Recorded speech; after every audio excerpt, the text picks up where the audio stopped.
Merci Clément pour ce reportage sur les cafés gaming. Donc café gaming, concept qui émerge de plus en plus en France, même si le concept est quand même assez vieux.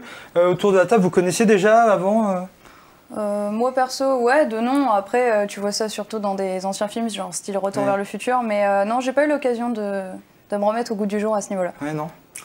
Moi j'y suis allé une fois du coup dans ce café, c'était plutôt sympa. Ouais, l'ambiance est bonne. Voilà, bonne ambiance, les jeux cool à flot, la boisson aussi.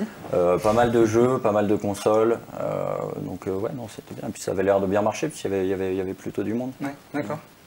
Moi je connais pas trop ce type de concept, je connais plus les salles en fait, ouais. Finalement arcade. Il y en a une à Paris. Ça se développe de plus en plus, e-sport stadium ou ce genre de choses. Café gaming, pourquoi pas, il faut tester en fait. Eh bien, nous irons ensemble, Hicham, si tu le veux bien. Mais avec grand plaisir, tout à l'heure. C'est parti. On va passer à la deuxième partie de la chronique de Fanny qui se passe sur l'e-sport. Alors oui, déjà on va commencer par les championnats du monde de LoL. Devant 15 000 spectateurs, on s'est fait battre par les Chinois de FunPlus Phoenix qui ont écrasé les favoris européens de J2 eSport. Une victoire de 3-0. Ensuite, on va passer aussi au championnat. Ouais, juste par contre, pour les championnats de LoL, la finale a été à Paris avec 15 000 spectateurs en temps réel. Il faut savoir que sur Twitch, c'est bien de le préciser parce que c'est vraiment la première finale voilà, qui fait autant d'audience. On est monté sur un speed de 44 millions quand même sur Twitch et avec une moyenne de 21 millions, donc ce qui est plutôt super huge. Et donc comme c'était à Paris, j'ai un peu vu le pré-show de la finale, c'était vraiment magnifique avec des hologrammes et tout, ils ont vraiment mis les moyens et ça fait plaisir en tout cas de voir l'e-sport se développer comme ça, d'être un peu plus spectaculaire, ciblé sur le plus grand public. Donc, Riot, ils ont toujours assuré là-dessus sur les Worlds. T'as regardé, on les je aime. suppose, la finale. Ouais, terrible. Cette année, il y avait une grosse hype sur la région EU et ils se sont fait écraser. Finalement, la Chine maintient et raffermit son statut de... Ce sera pour l'année prochaine, on ira leur voler leur titre chez eux. Fanny, je t'en prie, continue. On va passer aussi au championnat de Rocket League, où cette fois, 12 des meilleures équipes s'étaient retrouvées à Madrid pour 500 000 $ en jeu, qui n'est pas négligeable. Donc la France, encore une fois, avait été très bien représentée. On peut le souligner. Donc on avait pu retrouver Ferrepic de chez Renault Sport Team Vitality. Et de l'autre côté, dans le même groupe, on avait Friki, Flame et le français Cassio. Cocorico. Exactement. Il manquait qu'un seul but à Renault Vitality et Justine Morales, jeune prodige, qui d'ailleurs était finaliste l'an dernier à l'âge de 15 ans, a volé le doublé des Français et a offert du coup la victoire aux Nord-Américains pour un score qui termine, excusez-moi j'ai un doute, de 4-3. Voilà, score final. Ok, merci Fanny pour cette chronique sur l'e-sport. C'est vrai que maintenant les jeux vidéo ont toute une économie, quelle que soit la plateforme, mais on a plus tendance à entendre parler des jeux consoles ou alors des PC, mais il y a aussi un autre secteur, le jeu mobile. Aujourd'hui, nous recevons Hicham Massambawa, qui nous fait l'honneur d'être ici pour nous parler des jeux mobiles. Ça va Hicham? Mais ça va, c'est moi qui ai honoré d'être là, finalement. Est-ce que tu peux te présenter un peu et présenter ta société que tu as co-créée, qui est Second Potion? Alors, nous, Second Potion, on est une société de conseil.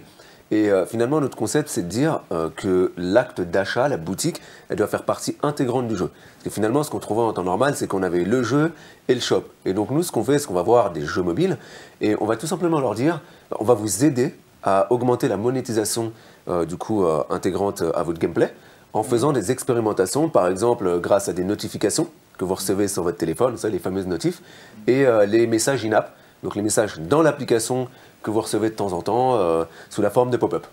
D'accord. Voilà. Donc en fait, tu t'occupes tout de la stratégie en fait qui entoure les pay to fast ou les pay to win en fait. Alors pay to fast ou pay to win pour ceux qui connaissent pas, c'est en fait le fait d'acheter des ressources en jeu pour pouvoir avancer plus vite ou pour pouvoir tout simplement gagner plus facilement dans les jeux. Oui, tu nous disais que toi tu travailles un peu sur tout cet aspect-là économique et donc je voulais te poser une question sur ce mode de rentabilité. Pour toi, qu'est-ce qui est le meilleur moyen entre mettre des jeux gratuits mais avec des ressources payantes ou des jeux gratuits mais avec un système de pub? Comment tu vois le... Ouais. Alors non, je te remercie pour la question. L'idée, c'est que ça va vraiment dépendre de votre type de jeu. Vous avez 2 types de jeux. Dans le jeu mobile, on va avoir les jeux plus hardcore gaming, donc Clash Royale, Supercell, ce genre de choses. Et là, ensuite, à côté, on va avoir les jeux plus casu, donc les hyper casual games, les jeux auxquels on va jouer un petit peu tous les jours, comme Flappy Bird par exemple. Et finalement, faire dépenser de l'argent à des joueurs dans un jeu, c'est assez engageant. Et finalement, en tant que jeu, ça sera les jeux les plus engageants qui vont plutôt mettre en avant ce type de monétisation, d'achat de ressources complémentaires. Donc si vous avez un jeu plus casual game type Flappy Bird, là il faudra peut-être réfléchir à une mécanique publicité. D'accord. Si vous êtes un jeu un peu plus hardcore gaming, des jeux de stratégie, Clash Royale, ce genre de choses, voilà, peut-être qu'il faudra aller réfléchir à des moyens de rémunération plus sur de l'achat, complémentaire dans l'application. D'accord.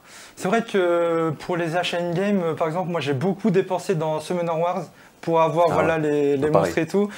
Voilà, c'est une question autour de la table. Est-ce que vous êtes prêt à dépenser de l'argent dans les jeux mobiles, Benoît?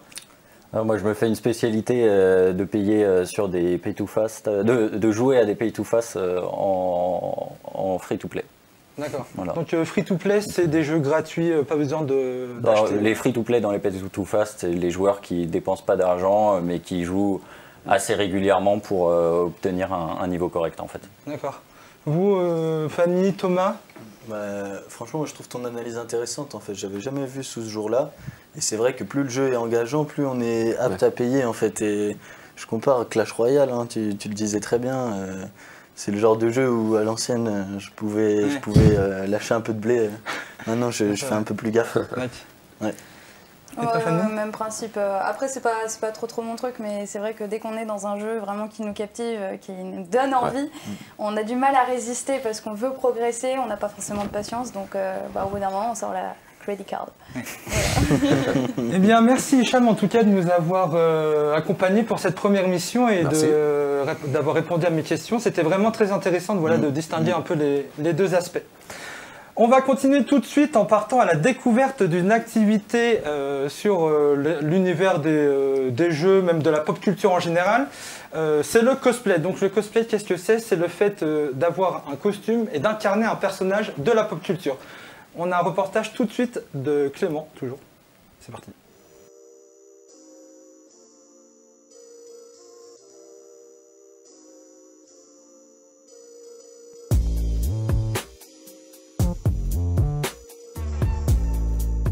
Le cosplay, c'est incarner un personnage, que ce soit dans son jeu d'acteur ou dans ses traits de caractère. Un personnage de jeu, d'animé ou de film, de la pop culture en général. Cosplay, ça vient de cos, costume, et de play, jouer. Le personnage par lequel j'ai commencé niveau cosplay, c'est Sona de League of Legends dans son skin arcade. Sona, c'est quelqu'un de très pétillante malgré qu'elle soit muette. Et quand j'ai vu son skin arcade, je l'ai trouvé tellement joli que je me suis dit pourquoi pas commencer par là.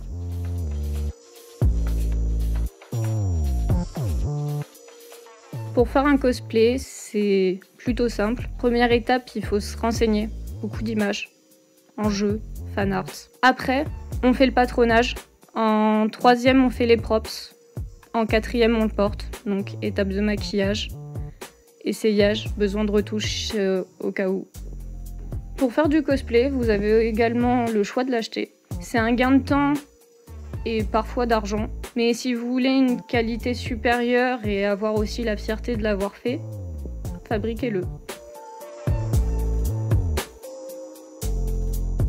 Le cosplay, c'est comme une famille. On peut vraiment parler de tout, se rapprocher grâce juste à un jeu. Et je trouve ça formidable d'avoir une passion commune et pouvoir la partager.